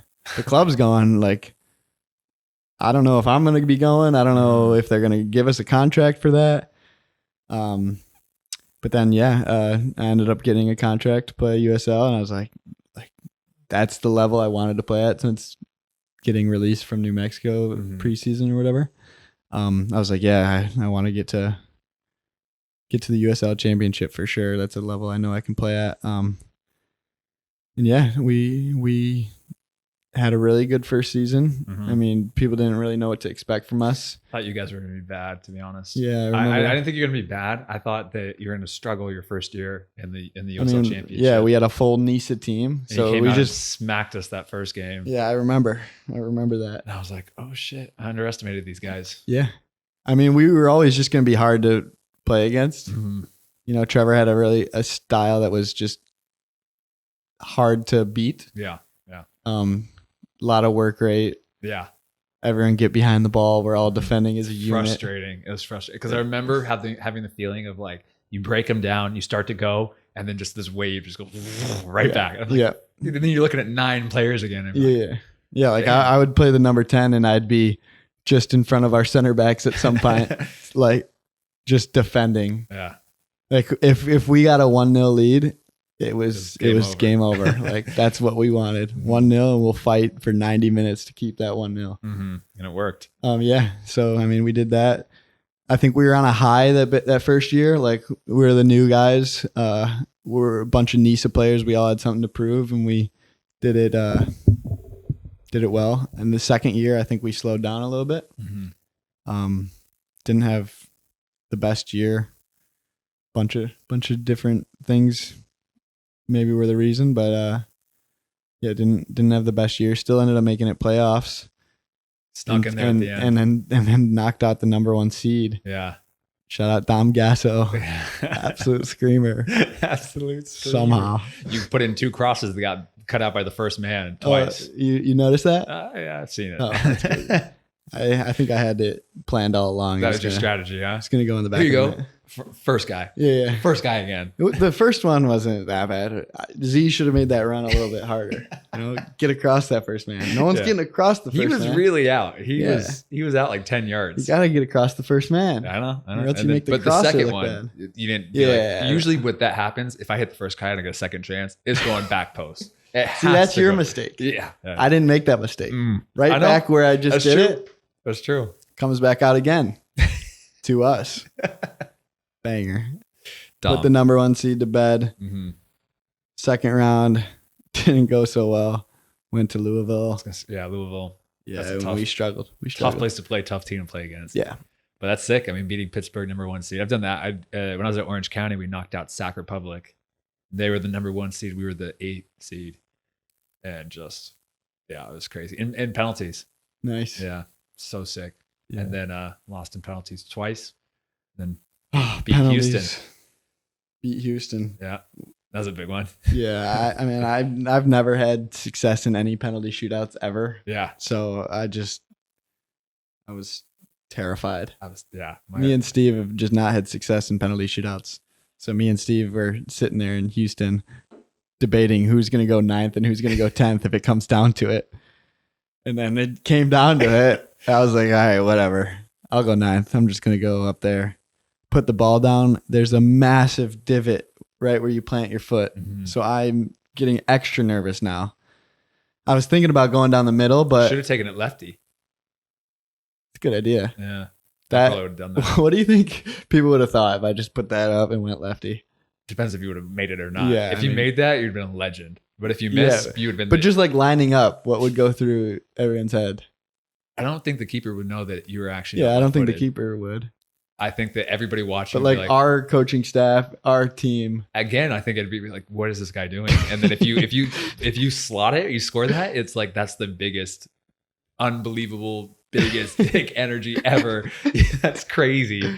But if you miss that, then you are a failure and probably get cut. Right then and there. I think Danny rips up your contract. I don't think I would have had a flight home. I don't think I would have had anything. Yeah. I think Trevor and Danny would have held on to your contract and ripped it together. Yeah. So it's a good thing that you didn't. You know. So I mean, there was a divot. I was extra nervous. I was doubled down on going down the middle, I guess, and then just went down the middle and it worked. A big bold move. And then Steve was absolutely terrified, telling everybody, he's like, "Listen, boys, if it comes down to me, I'm going bottom right. Don't let me change my mind. I'm going bottom right." Steps up, just skies it into the top corner. Roofs it. Unbelievable pen. Not what he's going for. Yeah. He's like, all right, that worked. Hey, adrenaline is a hell of a drug. It'll get you going. Yeah, I mean, just like moments like that, like things went our way that night. Mm-hmm.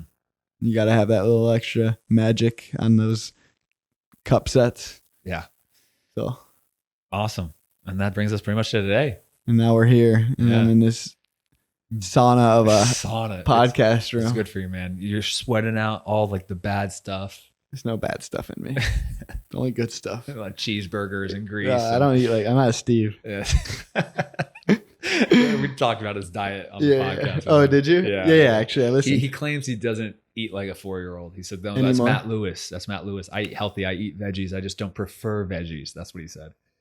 Yeah, he stays away from the greens. Yeah. But yeah, so that's awesome. So you did leave Michigan once. I did not know about that. For Ohio. Cincinnati. Traveled far. I actually lived in Kentucky. Why? Because Cincinnati's on the border. So I lived in Kentucky. Yeah. We trained in Kentucky, but so you lived in Louisville or where? It was a little town called Florence. Florence, okay. Yeah. Florence, it's a beautiful city. So yeah, I've been out there. You've been out there. I've explored this world. I talk about that. Everybody I've had on this podcast too, obviously from who's been with Detroit for a while. It's funny because it's like they went to college in Michigan. They played here for Detroit City for 5 years. And like part of me is super jealous that you don't have to bounce around as much. But then the other part's like, do you wish that you saw more of the world, especially with soccer being like where you have the opportunity to live everywhere and bounce everywhere? Yeah, no, that's definitely a part of it that you miss out on. But like, it's also amazing being at one place. You can like me, I've like the whole side gig of coaching and growing that. You could never do that if you're bouncing around or you like can see your family. Like I've never lived close enough to my family where I can just pop over and see them. Like they're always in Portland. How many things do you miss out on? Oh my God, from being away. And like I'm with all my friends, like they're still here. They come to the games and stuff. Like I can't wait to meet them at the wedding. Again, you got work to do. I've been putting in work. You can't just keep saying that, man. I've been putting in work. You've got work. No, it is cool, but yeah, it's like pros and cons because it's like I'm really fortunate. I've got to see so much, but the whole time throughout my whole USL career, I'm looking for that club that was like where I'm like where you're treated really well, that everything's going right, that you're winning, and it's a hard. Like sometimes you'll get the winning, but you're not treated right. Sometimes you're treated right, but you don't win. Yeah. And it's like you're trying to find it, and then coaches get sacked, or you want to move, or you get offer. It's just there's never a perfect situation. Yeah. Especially in USL, it's crazy. Yeah. I've been so lucky to be in the situation I've been in for so long. So just taking advantage of it. Yeah, because the grass isn't always greener. Yeah. Oh, it is. It is not. Yeah. Definitely is not. But we'll finish up the podcast with 3 questions for you. Okay. And then we'll end it. But what do you think is the absolute lowest moment of your career? Lowest moment? Yeah. Professional? Any. Probably senior year of high school when watching all of my teammates go to these big D1 schools. Getting free cleats, all this sweet Nike stuff. Everyone's going to the sweetest schools, scholarships. And then I was just going over to this junior college. Yeah. It was a big change for me, but it ended up being awesome. So, but at the time, it was a tough period, realizing what the next stage of my life was going to be like compared to some of my friends I grew up playing with. Yeah. Who I thought I was better than and stuff. So grades, huh? I guess they are kind of important. I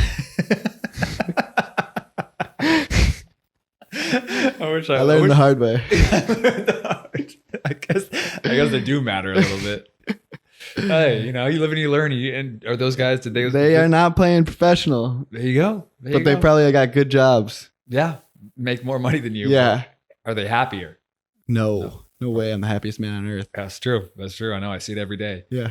On the flip side, what do you think's been the absolute highest moment of your career? The best moment?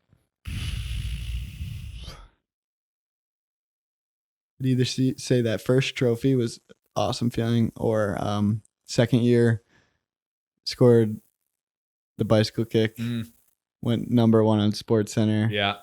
I was on like 4 billboards around the city and out the suburbs. Everyone would text me like, "Are you on a billboard?" Like, yeah, somehow. Ally sponsored it.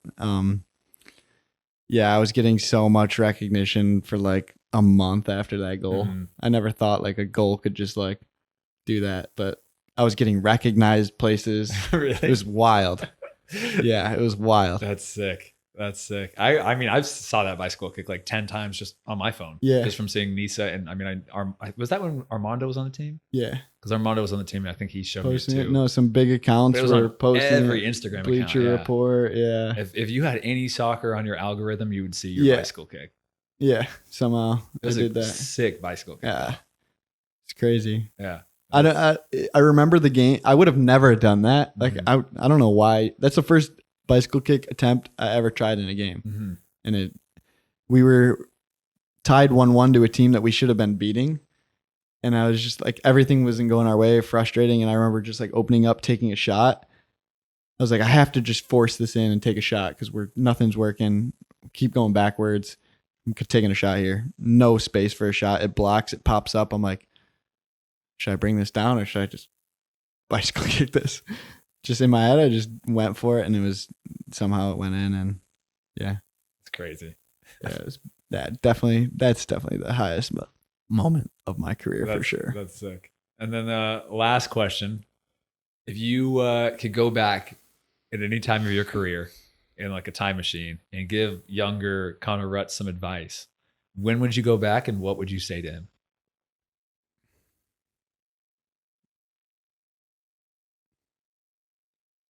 That's a tough question. I bring the big questions here, man. It's not your mom's podcast. This is serious. If I could go back as of today, yeah, this self right now, yeah, to any point in my professional career, any point in your life, Ooh. It just has to be soccer related. I don't want you to tell your 13-year-old self to invest in Bitcoin. I want some. Give me some footy. I don't know, man. It's crazy because like everywhere I think I went wrong ended up leading me down a different path that was meant to be. Yeah. That's fair enough. Mm-hmm. I could have said, "Hey, go get better grades so you could go to a different college," but no, I would never do that. I would take the route I took over D1 any day of the week. Yeah. Any day of the week. And yeah, I really don't know, man. It's a tough question. I mean, if you don't get back to me next episode. Next episode, I'll answer that. Okay, I like it. You get a full 6 months to think about it. Yeah. Off season, you'll come back in. It'll be nice and cool in this room. Yeah, and I might have the radiator even going. We'll see. Yeah, once I get some AC and I'm thinking a little bit more clear, man, I'll get that answer for you. But yeah, no regrets as of right now. Well, Rutzy, I love it. Thank you so much for coming on my podcast, and looking forward to beating you in soccer, tennis tomorrow, and chipping away at that debt that I owe you. Is it 15 or 20? We're at 10 now. 10? Founders Cup. No. No, we proved that. That one doesn't count. Scrapped, washed. You owe me 15. 15. Okay. We'll do $1 bet. We got to stream one of these games. Yes. You sure though? Because you've been on a losing streak. I mean, I'm not worried about it. I'm up 4-1 overall. Have we played that many times? Yeah. I have it on my locker above in dry erase. Of course you do. Yeah. All I remember is I beat you 11-1. So overall, I'm winning. We'll get that number right. All right. Well, thanks, Rutzy. Appreciate it. Yeah. Thanks Adios. for having me. Of course.